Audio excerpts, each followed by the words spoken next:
Hey guys, welcome back to the channel. On today's video, I'm gonna show you how to make a Google Docs into PDF.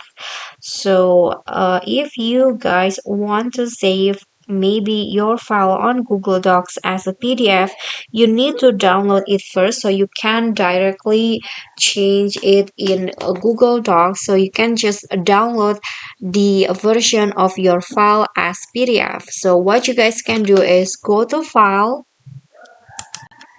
and find download, and here choose PDF document as the type of the file that you want to download.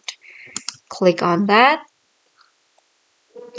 and here the PDF version of my file has been saved or downloaded as PDF. So if I want to make it available online, I just need to upload this PDF into my Google Drive.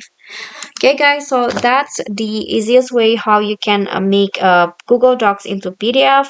If you got any question, feel free to drop them in a comment, and if you think the video is helpful, don't forget to click like and subscribe for more content. I'll catch you all in the next videos. Bye.